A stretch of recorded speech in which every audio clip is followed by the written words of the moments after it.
Okay. Welcome, everyone, and thank you for attending today's special briefing. As you well know, the governor announced today the blueprint for a safer economy.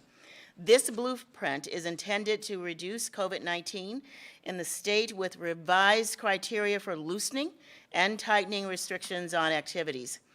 The blueprint for a safer economy replaces the county data monitoring list for determining what businesses can and cannot open.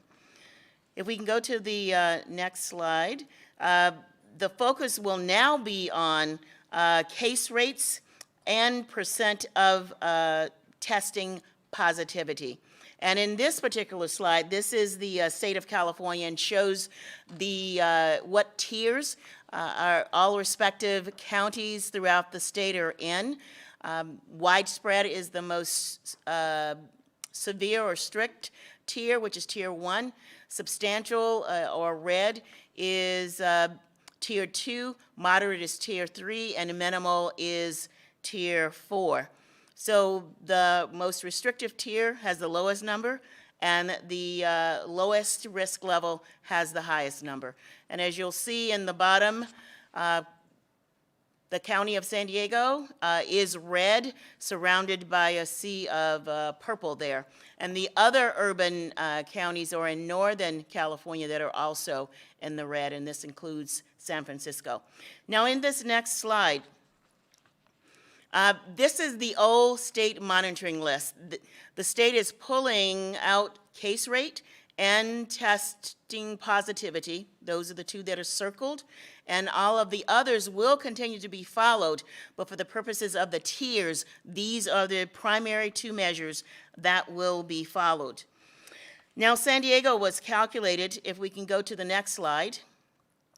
This is the tier system: widespread, which is purple; substantial, red; moderate, orange; and minimal, which is yellow. And case rate will be calculated in a different way than the case rates were calculated before. Previously, case rate was calculated with a 3-day lag and then the prior 14 days. Now the new calculation is a 7-day lag and then the prior 7 days. And this will be a one-digit number, so you can see for widespread, it's going to be more than 7, substantial 4 to 7, moderate 1 to 3.9, and minimal less than 1. For test positivity, that is unchanged. If we go to the next slide, this shows where the results are for San Diego. So when the state calculated our metrics and determined our placement or status in the tier system, our case rate was 5.8, which landed us in the red tier, or tier 2.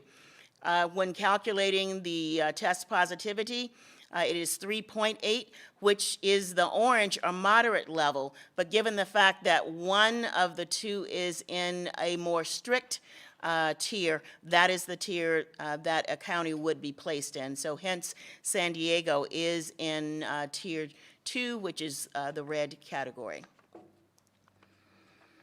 Now, next slide. At a minimum, counties must remain in a tier for at least 3 weeks before moving to another tier. The county must meet metrics for the next tier's 2-week period before moving on to that tier. Counties can only move one tier at a time. You can't jump a tier. Metrics will be assessed weekly, and the state will report results weekly on Tuesdays. And in the next couple of slides, I want to review what sectors will now potentially be allowed for San Diego. This slide shows that restaurants, dining in, places of worship, movie theaters, and museums are now allowed to conduct indoor operations with modifications. And modifications mean those non-pharmaceutical strategies like washing your hands, using face coverings, or social distancing, and staying home if you are sick. And this is with a 25 percent capacity, or 100 people, whichever is less. So we are not saying that these sectors can open up 100%. This is only at 25% capacity, which is the capacity that that facility has been assigned. So let's move on to the next slide. Gyms and fitness centers are allowed to conduct indoor operations with a maximum of 10% capacity. Hair salons and barbershops and nail salons will be allowed to operate indoors with modifications. And in the next slide, as a reminder, this new tiered system and opening of indoor operations of businesses with modifications will be effective this coming Monday, August 31st. Also, just want to also remind people that the reopening of schools K through 12 is not impacted for San Diego County by this new change. Monday, August 31st will be day 14 since coming off the monitoring list, and K through 12 schools can open on September 1st if they choose to do so. This slide also, if you need to get more information, you can simply go to the state's website at COVID19.ca.gov. You can put in San Diego and look for the various activities, and it will provide you that additional information.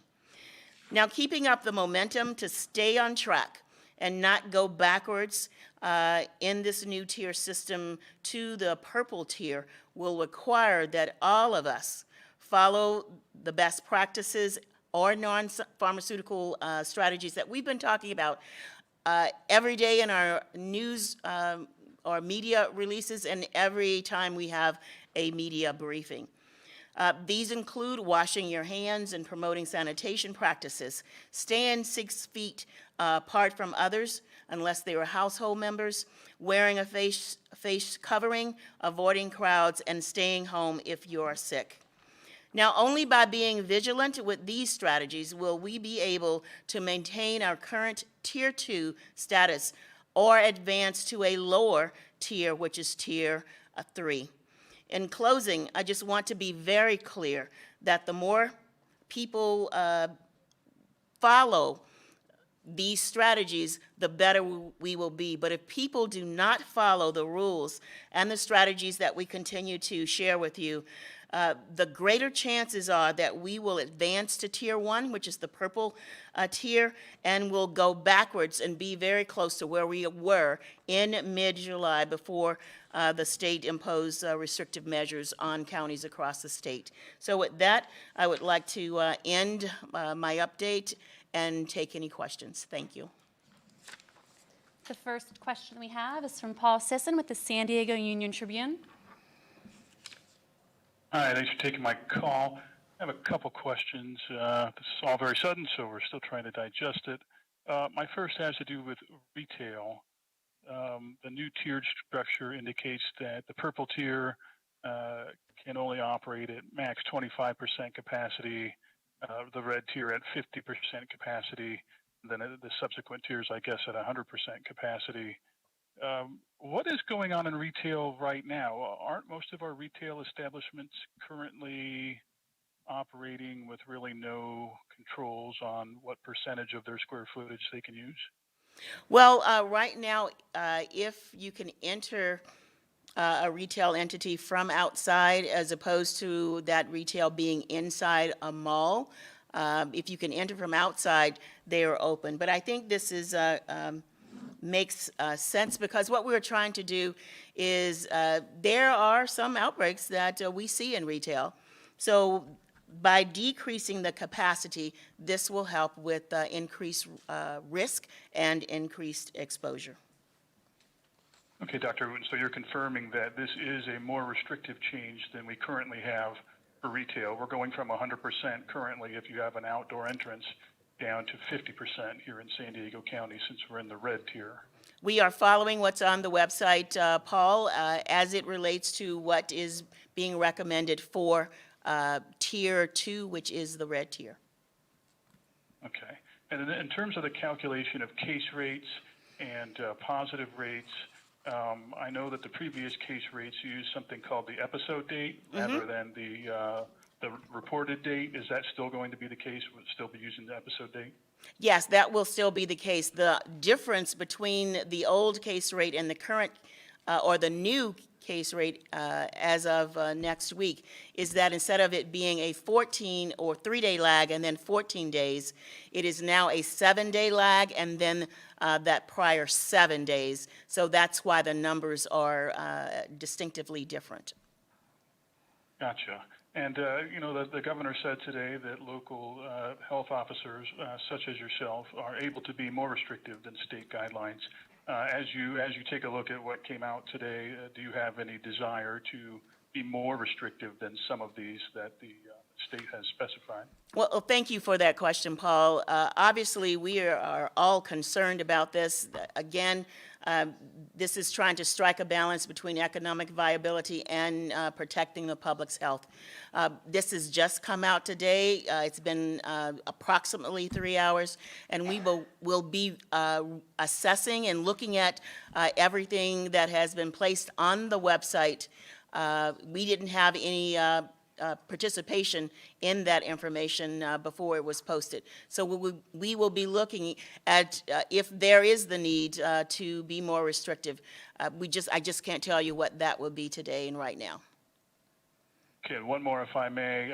In terms of calculating these new rates, it says here on the state website, case rates include an adjustment factor for counties that are testing above the state average. I guess that's a testing in terms of number of tests performed. Do you know if we have an adjustment factor here in San Diego that's being applied? Well, if counties fulfill that criteria, all counties will have the adjustment factor. So again, Can you share with me what that is? oh, they will for each tier they will tell you what it is. I don't have it memorized yet, Paul, but we will. Okay, yes. When we report that, we will include that in our report out. This report is not daily now, as we have been doing previously. The state is recommending or will be conducting weekly reports, and they will occur on Tuesdays on a weekly basis. Thank you.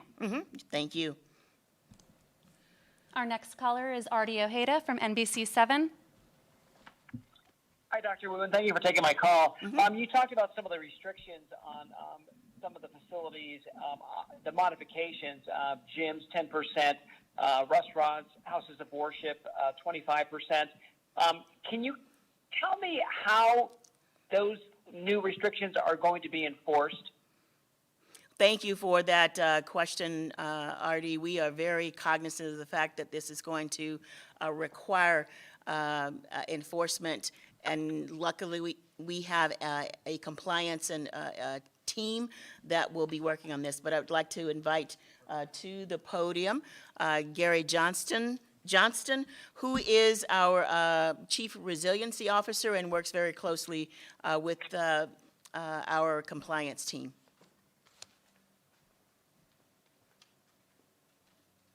Thank you, Dr. Wooten, and thanks for the question. Great question. Again, Gary Johnston, I'm the lead for some reopening here across the county. The first thing that I would like to tell everybody out there that's going to basically look at going back indoors is that if you have it, you will have to have, as you have had, a safe reopening plan. Those safe reopening plans need to be modified so that they actually indicate exactly how you're going to meet those certain percentages. I know that's tough to do, but we see it all the time at certain places where you go in a store and you're being clicked in and you clicked out a store. So that'll be the first thing that we have to do in regards to that.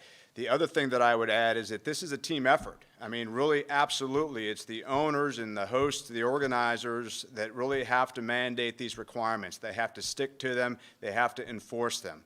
And we will do the same with respect to our compliance teams. We'll get out there. We get out there by invite.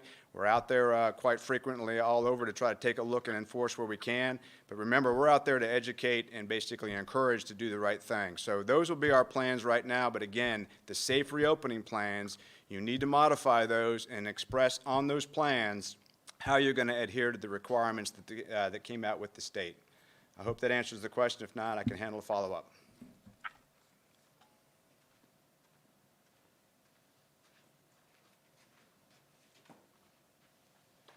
Our last caller is from Colleen Shelby with the Los Angeles Times. Hi, thanks for taking my question. I'm just wondering, as the only county in Southern California that's on this Tier 2, do you have any concerns that residents from other counties might flock to yours to kind of utilize some of these indoor activities that they have not been able to utilize in the past month or so? And also wondering if the state's updated assessment of the county on this week-by-week level will affect anything at the county level, or will you still be looking at trend data on a day-to-day basis? Thank you for those questions. When I saw the map, that was the first thing that came into my thought process, is that the surrounding individuals from surrounding counties may be coming to San Diego. So we're concerned across the board. While we welcome the opportunity to relook at how we are managing this across the state, we are definitely concerned with opening up. But the good news is that we're opening up at a percentage of capacity.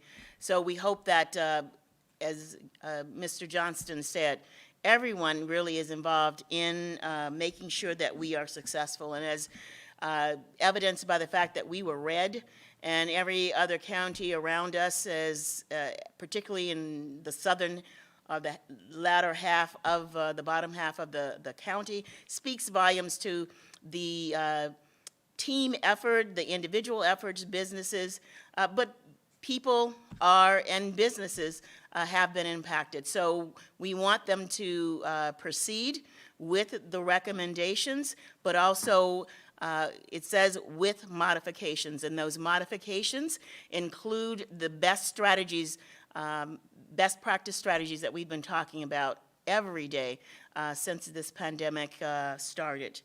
Now, I forgot the other question that you had. Can you repeat that?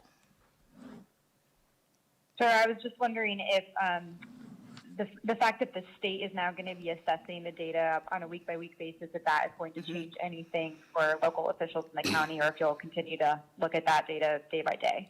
We will continue to monitor not just the two metrics that we spoke about today, and that will be part of the monitoring metric for all of the counties, but we will continue to look at other metrics, those in our triggers dashboard, as well as the metrics that have been included in the past monitoring list. So we will continue. It will not impact us from a negative perspective, but we may have to adjust in providing information, say, for instance, stratifying that information by municipality. That's another factor.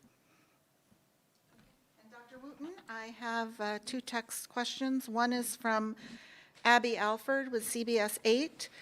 She says, tonight Saturate OC is having a church service in Oceanside. Their events in Orange County have drawn massive crowds. Last month, a massive church gathering in Cardiff drew concerns for public health. Is the county aware of this, and will you comment about it, and whether any enforcement will be made ahead of the event, during, or after the event? And if so, what type of enforcement will be made? A lot of questions, but I would like to ask Gary Johnston to come back to the mic, and he can elucidate and provide information regarding those questions. Thank you.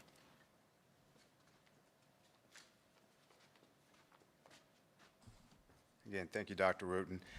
First to the question, yes, we have become aware of Saturate and the planned activity in Oceanside. The county has established a safe reopening compliance team.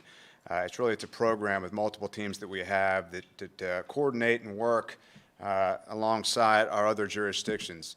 Specifically, we have reached out to Oceanside, and we've been working with Oceanside officials. In particular, we will be at the venue this evening.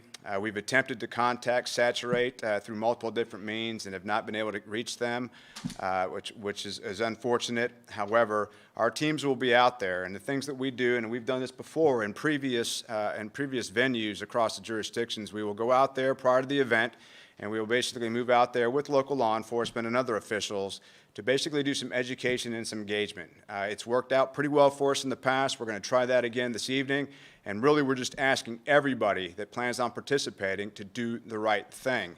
That's especially important with face coverings and physical distancing. If these are done well, it'll go much better. So we hope for the best, and again, that's our plan right now, unless there's any other questions. Thank you. Wait, there is one more. Okay. This question is from Deborah Brennan from the San Diego Union Tribune. She asks, will the new state and county guidelines permit Legoland to open? I mean, the first thing I would like to say is, like all of us, we're looking at all of this guidance right now, and so I don't really want to comment exactly on what came out because there's pages of updated guidance. I have personally worked very closely with Legoland, and I will just tell you they have an absolute fantastic plan to reopen when the state basically authorizes it. When the state authorizes theme parks to reopen, Legoland will be one of the ones that's ready to go. So that's the best I can do to answer that question at this time. Okay, thank you.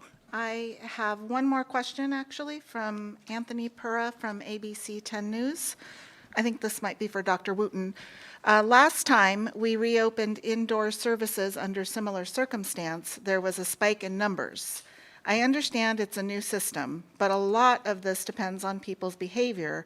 What do you think or hope will be different in this time? I'll start, or do you want me? I'll start because I obviously do a lot of this. I'm also on the compliance team. We have said this over and over again, that really it is a team effort down from the organization, the entity, the industry, the business, the schools, down to the individual, that if we collectively do the right thing, we will stay in the red and hopefully actually move to the right to orange.